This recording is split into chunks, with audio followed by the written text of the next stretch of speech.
Hello दोस्तों, स्वागत है आप सभी का एक बार फिर से आपके अपने YouTube चैनल डिफेंस पॉइंट पर। और दोस्तों, आज के हमारे इस वीडियो में हम आप लोगों के लिए लेकर के आए हैं कोस्ट गार्ड नाविक और यांत्रिक एग्जाम की तैयारी के लिए जनरल साइंस के पोर्शन में से न्यूमेरिकल। दोस्तों, ये जो है आज आपके लिए न्यूमेरिकल्स का पार्ट 1 होने वाला है, क्योंकि एक वीडियो में जो है सारे न्यूमेरिकल्स को कवर कर पाना थोड़ा सा मुश्किल हो जाता है। तो इसलिए जो है इसके आपको 2 वीडियोस देखने को मिल जाएंगे। और आपके नाविक एग्जाम में आपको 2 से 3 न्यूमेरिकल्स देखने को मिलते हैं सेक्शन 1 के पोर्शन में से। तो वीडियो आपके लिए काफ़ी ज़्यादा इंपॉर्टेंट और स्पेशल होने वाला है, तो इसको कंटिन्यू और पूरा ज़रूर से देखिएगा। साथ ही अगर आप लोग हमारे चैनल के ऊपर पहली बार विजिट कर रहे हैं तो चैनल को सब्सक्राइब कर लें और बेल आइकन को प्रेस कर लें, ताकि आप लोगों को हमारे द्वारा दिए जाने वाले सभी लेटेस्ट अपडेट्स मिलते रहें। तो चलिए शुरू करते हैं आज का ये वीडियो बिना किसी देरी के। तो देखिएगा दोस्तों, फर्स्ट क्वेश्चन जो कि आपको दिया गया है कि यदि एक मॉल में कोई व्यक्ति जो है वो 50 न्यूटन के बल से ट्रॉली को खींचता है, जिससे कि ट्रॉली अगर 30 मीटर तक विस्थापित हो जाती है, तो किए गए कार्य की गणना करनी है आपको कि कितना कार्य यहाँ पर हो रहा है। तो देखिएगा, हम जानते हैं कि वर्क इज इक्वल टू होता है F इंटू डी, यानी कि हम बोलते हैं कार्य बराबर बल गुणा विस्थापन। ठीक है, तो यहाँ पर देखिए आपको F की वैल्यू दी गई है जो कि आपको गिवन है 50 न्यूटन, और यहाँ पर विस्थापन आपको दिया गया है 30 मीटर। ठीक है, तो यहाँ पर देखिए काफ़ी इजीली जो है इसको हम सॉल्व कर सकते हैं। तो यहाँ पर F की वैल्यू आपके पास में 50 है और मल्टीप्लाई कर देंगे हम इसको 30 से, क्योंकि D की वैल्यू जो है वो 30 है। तो यहाँ पर देखिए W इज इक्वल टू क्या आ जाएगा, 1500। ठीक है, यानी कि अब कार्य है तो कार्य का मात्रक जूल होता है, यानी कि आपके पास में आंसर आ जाएगा 1500 जूल। तो करेक्ट आंसर हो जाएगा option number A, 1500 joule. I hope कि आपको क्वेश्चन समझ में आया होगा। तो चलिए बढ़ते हैं नेक्स्ट क्वेश्चन की ओर। तो अब देखिएगा दोस्तों, प्रश्न संख्या 2। यहाँ पर जो है आपको क्वेश्चन दिया गया है कि एक बस जो है वो 4000 न्यूटन के स्थिर बल से चलती है, और बस द्वारा किया गया कार्य जो है वो अगर 2000 जूल हो, तो तय की गई दूरी जो है वो क्या होगी, ये आपको पूछा जा रहा है। ठीक है, तो सिंपल सी चीज है, हम जानते हैं कि वर्क इज इक्वल टू होता है F इंटू डी, यानी कि बल गुणा विस्थापन। तब विस्थापन बराबर क्या हो जाएगा, ठीक है, यानी कि D इज इक्वल टू क्या हो जाएगा, W अपॉन F। ठीक है, ये हम लिख सकते हैं इसको बिल्कुल।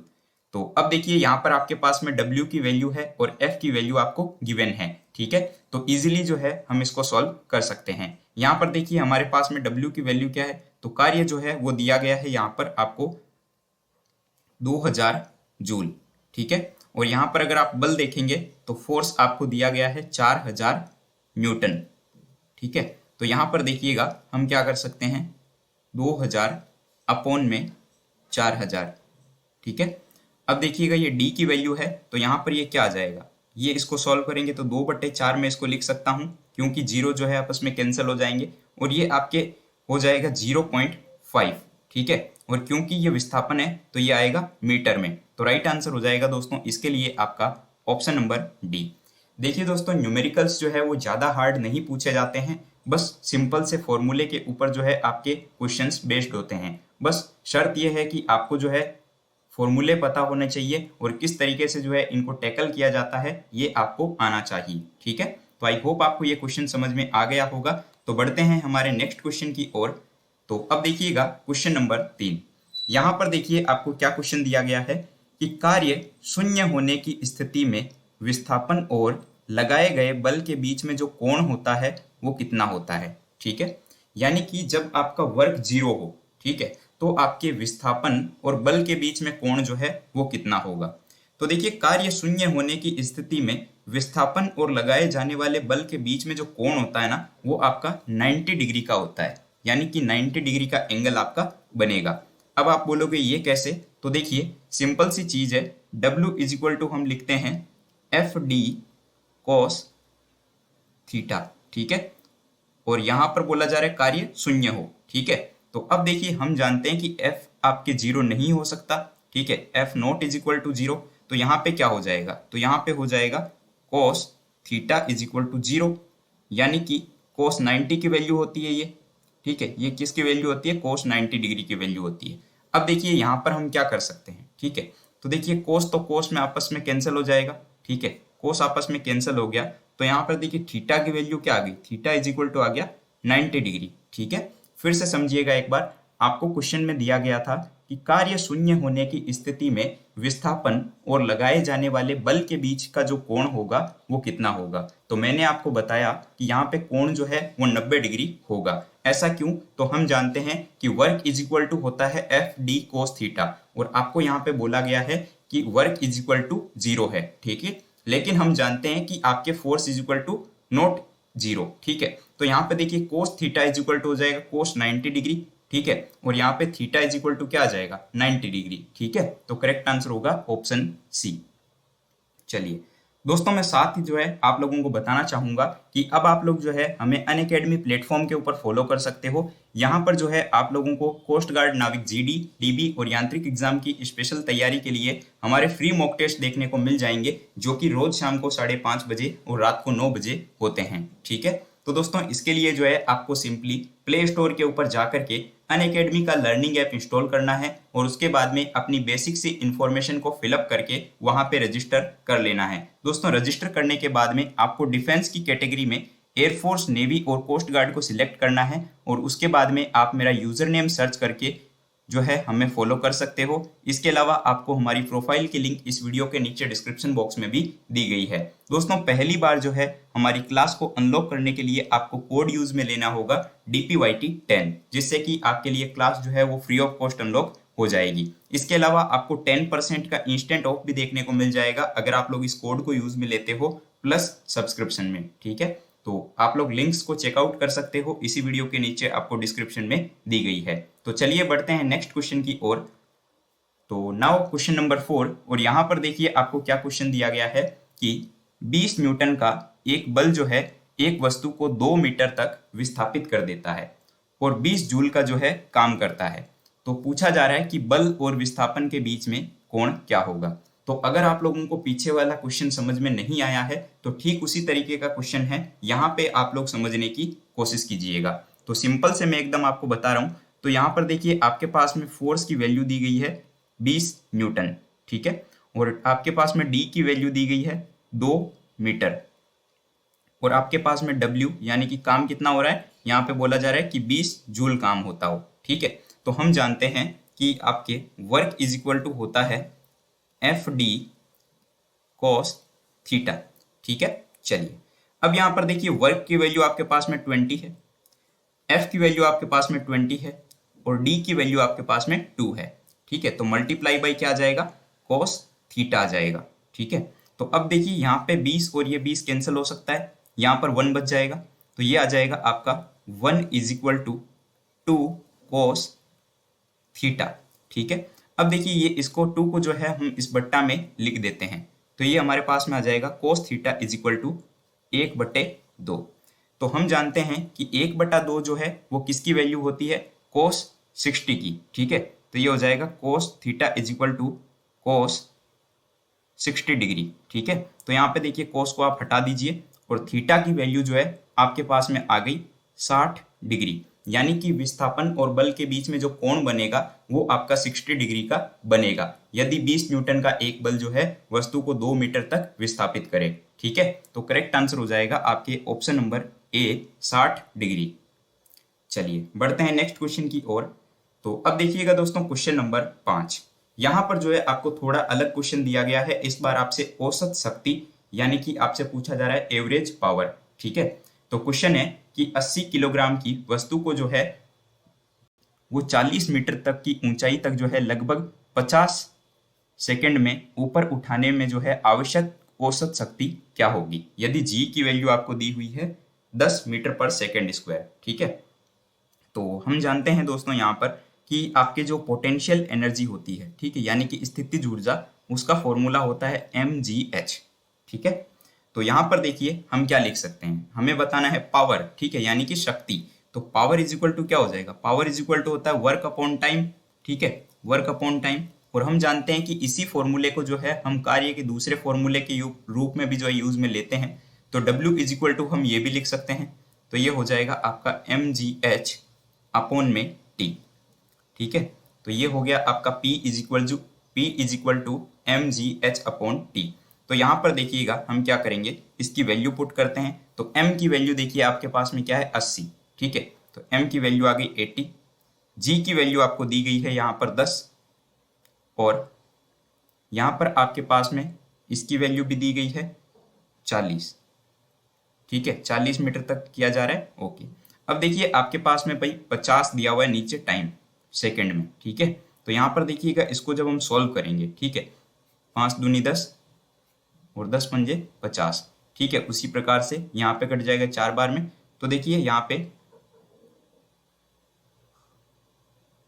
ये 4 दूनी 8 हो जाएगा, और 8 8 है 64 हो जाएगा, यानी कि 640 आ जाएगा, ठीक है। और क्योंकि हमें औसत शक्ति पूछा जा रहा है तो ये आ जाएगा जूल पर सेकंड, ठीक है। तो करेक्ट आंसर हो जाएगा इसके लिए आपका option number B, 640 joule per second. I hope कि आपको समझ में आया होगा। नाउ क्वेश्चन नंबर 6, और यहाँ पर देखिएगा इस बार आपसे पूछा जा रहा है स्थितिज ऊर्जा, यानी कि आपको बताना है कि पोटेंशियल एनर्जी क्या होगी।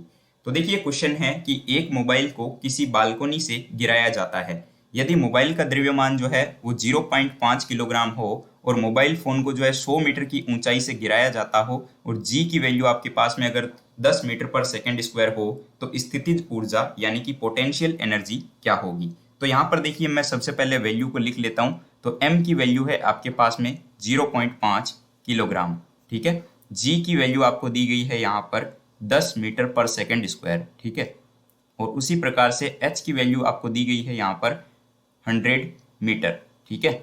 अब देखिएगा हम जानते हैं कि potential energy is equal to होता है आपका mgh, ठीक है। तो वैल्यू हमारे पास में सारी है, तो m की वैल्यू पुट करेंगे 0.5 इंटू जी की वैल्यू पुट करेंगे 10 और मल्टीप्लाई कर देंगे h की वैल्यू से, यानी कि 100 से। जब इसको हम सॉल्व करेंगे तो देखिए यहाँ पर ये सीधा ही सॉल्व हो जाएगा और आपके पास में 500 आ जाएगा, ठीक है। और क्योंकि ये पोटेंशियल एनर्जी पूछा जा रहा है तो ये भी आपके जूल में आ जाएगा, यानी कि राइट आंसर दोस्तों आपका हो जाएगा ऑप्शन नंबर डी, 500 जूल, ठीक है। चलिए बढ़ते हैं अगले सवाल की ओर। अब देखिएगा क्वेश्चन नंबर 7। यहाँ पर आपको क्या क्वेश्चन दिया गया है कि 30 किलोग्राम द्रव्यमान की एक वस्तु जो है वो 5 मीटर पर सेकंड के एक समान वेग से घूम रही है, ठीक है। यानी कि वस्तु जो है वो घूम रही है, तो वस्तु के अधीन गतिज ऊर्जा क्या होगी। इस बार आपको गतिज ऊर्जा पूछी जा रही है। तो देखिए यहाँ पर आपको m की वैल्यू दी गई है, m आपको कितना दिया गया है 30 किलोग्राम, ठीक है। और आपके पास में चाल है, ठीक है। चाल आपको क्या दी गई है, चाल की वैल्यू आपके पास में है 5 मीटर पर सेकंड, ठीक है। और हम जानते हैं गतिज ऊर्जा, जिसको हम काइनेटिक एनर्जी के रूप में रिप्रेजेंट करते हैं, ये इसका फॉर्मूला होता है 1/2 mv²। इस फॉर्मूले को आप लोग जो है ध्यान में रखिएगा, ठीक है। काफी बार जो है ये आपको काम में लगने वाला है।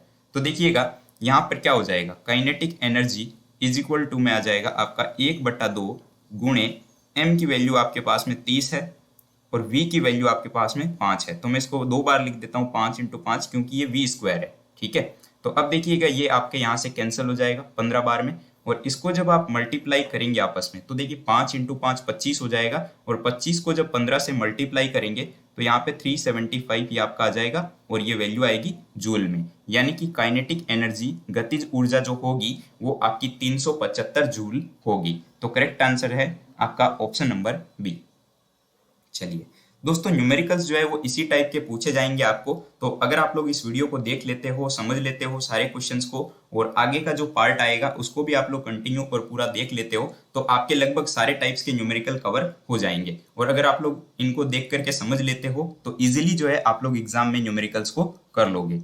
नाउ क्वेश्चन नंबर 8, और यहाँ पे देखिए क्या दिया गया है कि जब एक स्थिर बल किसी वस्तु पर 3 सेकंड की अवधि के लिए जो है 8 किलोग्राम के द्रव्यमान के साथ में काम करता है, तो वस्तु के वेग को जो है 4 मीटर सेकेंड इनवर्स से जो है 6 मीटर सेकेंड इनवर्स तक बढ़ा देता है। तो प्रयुक्त बल की गुरुत्व जो है वो क्या होगी, ये आपको बताना है, ठीक है। चलिए बल की गुरुत्व, तो यहाँ पे सिंपल सी बात है कि बल आपको बताना है, ठीक है। तो देखिए त्वरण बराबर क्या होता है, ठीक है, यानी कि A बराबर होता है आपका v माइनस का u अपॉन में t, ठीक है। यानी कि मैं सिंपल से बोलूं तो त्वरण बराबर होता है वेग में परिवर्तन बटा समय, ठीक है। तो वेग में परिवर्तन क्या हो रहा है, देखिए 4 था, 4 से 6 तक बढ़ा देता है। ठीक है, यानी कि भाई आपके पास में सिंपल सी बात है, v यानी कि अंतिम वेग होता है, तो देखिए वो अंतिम वेग माइनस प्रारंभिक वेग, यानी कि प्रारंभिक वेग 4 था, बट्टे में आ जाएगा टाइम। टाइम आपके पास देखिए कितना दिया हुआ है, 3 सेकंड आपको यहाँ पर दिया हुआ है, तो ये हो जाएगा 3। तो अब देखिएगा यहाँ पे क्या आ जाएगा, 6 में से 4 गया, 2 बचा, और इधर में आ जाएगा बट्टा में 3। ठीक है, तो हम जानते हैं कि बल बराबर क्या होता है, F बराबर हम जानते हैं m इंटू ए होता है। ठीक है, तो अब देखिए हमारे पास में m की वैल्यू भी है और a की वैल्यू भी है। m की वैल्यू आपको दी गई है यहाँ पर 8 किलोग्राम, तो F बराबर क्या हो जाएगा, 8 मल्टीप्लाई बाई 2/3। ठीक है, ये हो जाएगा। तो देखिए 8 दूनी 16 हो जाएगा, 16/3 लिखेंगे इसको हम। तो जिसको अब इसको जो है सॉल्व करने पर हमें जो है F बराबर मिल जाएगा आपके, ये आपके 5 बार में चला जाएगा, फिर 3.33 आ जाएगा, यानी कि 5.33। ठीक है, और बल है तो वैल्यू आएगी न्यूटन में। तो देखिए यहाँ पे करेक्ट आंसर आपका हो जाएगा ऑप्शन नंबर ए, 5.33 न्यूटन। ठीक है, आई होप आपको समझ में आ गया होगा। बढ़ते हैं आगे की ओर। तो अब देखिए दोस्तों क्वेश्चन नंबर 9। यहाँ पर क्या क्वेश्चन दिया गया है कि एक वस्तु पर 20 न्यूटन बल लागू किया जाता है और ये 2 मीटर पर सेकंड स्क्वायर के त्वरण के साथ में जो है गति करती है, तो वस्तु के द्रव्यमान की गणना करनी है। ये सवाल जो है सबसे इजी सवाल हो जाता है, क्योंकि हम जानते हैं द्रव्यमान निकालना सबसे इजी होता है, क्योंकि सीधी सी बात है, F बराबर आपका होता है m मल्टीप्लाई बाई ए। ठीक है, यानी कि हम सिंपल सी बोलते हैं F बराबर m है। तो यहाँ पर देखिए आपको जो है m निकालना है। ठीक है, यानी कि m क्या होगा, ये आपको निकालना है। यहाँ पर देखिए क्या क्या दिया हुआ है, a की वैल्यू आपको दी हुई है 2 मीटर पर सेकंड स्क्वायर। ठीक है, और यहाँ पर F की वैल्यू आपको दी गई है यहाँ पर 20 न्यूटन। तो चलिए सिंपली निकाल लेते हैं। तो यहाँ पर ये हो जाएगा 20 इज इक्वल टू में आ जाएगा m मल्टीप्लाई बाई 2। तो देखिए m बराबर क्या आ जाएगा, m बराबर आ जाएगा 10। ठीक है, और क्योंकि ये आपका द्रव्यमान है तो ये आएगा किलोग्राम में, यानी कि right answer will be option number D. चलिएगा अब देखिए दोस्तों आज के इस वीडियो का लास्ट क्वेश्चन, हम आपको जो है आज यहाँ पे 10 क्वेश्चंस करवा रहे हैं, क्योंकि वीडियो जो है काफ़ी ज़्यादा लंबा हो जाता है और उतना लंबा वीडियो आप लोग प्रीफर भी नहीं करते हो, तो इसीलिए जो है ये वीडियो हम लोग 15 से 17 मिनट का रखेंगे। तो नेक्स्ट वीडियो में जो है हम बाकी के न्यूमेरिकल्स को कवर करेंगे। यहाँ क्या क्वेश्चन दिया गया है कि एक अचल स्थान से चल कर के जो है सोनी का वेग साइकिल द्वारा जो है 30 सेकंड में 6 मीटर सेकंड इनवर्स हो जाता है, तो साइकिल के त्वरण की गणना करें। ठीक है, त्वरण की गणना करनी है, यानी कि आपको एक्सेलरेशन फाइंड करना है। तो यहाँ पर देखिए हम जानते हैं इसमें हमें जो फॉर्मूला लेना होगा वो आएगा v is equal to u plus का at। ठीक है, तभी तो हम त्वरण निकालेंगे। तो अब देखिए यहाँ पर हमारे पास में जो प्रारंभिक वेग u है वो तो 0 हो जाएगा। ठीक है, और अंतिम वेग क्या दिया हुआ है, अंतिम वेग जो है वो आप देख सकते हो, यहाँ पर v की वैल्यू आपको दी हुई है 6 मीटर पर सेकेंड। ठीक है, तो अब देखिएगा वैल्यू निकालते हैं। तो v इज इक्वल टू 6 दिया हुआ है, u इज इक्वल टू 0 हो जाएगा, प्लस a की वैल्यू हमें फाइंड करनी है, मल्टीप्लाई t देखिए यहाँ पर क्या दिया गया है, 30 सेकंड दिया हुआ है। ठीक है, तो ये हो जाएगा आपका 30। अब देखिएगा यहाँ क्या हो जाएगा, a बराबर आ जाएगा आपका 6/30, या मैं इसको लिख सकता हूँ 1/5, और 1/5 को क्या लिखा जा सकता है, 1/5 को लिखा जा सकता है 0.2, यानी कि एक्सेलरेशन जो है वो आपके पास में आ जाएगा 0.2 मीटर पर सेकेंड स्क्वायर, जो कि देखिए दोस्तों आपको यहाँ पर दिया हुआ है ऑप्शन नंबर बी के अंदर। ठीक है, तो करेक्ट आंसर हो जाएगा ऑप्शन नंबर बी। तो दोस्तों आज हमने आपको 10 क्वेश्चंस करवाए हैं, और अब एक क्वेश्चन आप लोगों के लिए है क्वेश्चन फॉर यू सीरीज में, और काफी इजी क्वेश्चन है, आपको त्वरण ज्ञात करना है। ठीक है, आपके लिए क्वेश्चन है कि जब 100 न्यूटन का एक बल जो है वो 50 किलोग्राम द्रव्यमान की एक वस्तु पर लगाया जाता है, तो उत्पन्न होने वाले त्वरण की गणना कीजिए। तो यहाँ पर देखिए फॉर्मूला चेंज हो जाएगा। आई होप आप लोग समझ पा रहे होंगे कि कौन सा फॉर्मूला आपको यहाँ पे यूज लेना है, क्योंकि क्वेश्चन की डिमांड के अकॉर्डिंग जो है हमें यहाँ पर फॉर्मूला सेट करना होता है। तो आपको यहाँ पर देखिए बल दिया हुआ है, ठीक है, और द्रव्यमान दिया हुआ है, तो आप लोग जानते ही होंगे फॉर्मूला आपको कौन सा यूज में लेना होगा। तो काफी इजी क्वेश्चन है। आई होप कि आप सभी लोग जो है इसका करेक्ट आंसर जो है नीचे कमेंट बॉक्स में बताएंगे। तो दोस्तों अगर वीडियो पसंद आया हो तो इसको लाइक कीजिएगा, चैनल को सब्सक्राइब कीजिएगा और अपने दोस्तों के साथ में शेयर करना बिल्कुल भी मत भूलिएगा। मिलते हैं हमारे एक नए वीडियो में, तब तक के लिए जय हिंद and take care all of you. Thank you so much.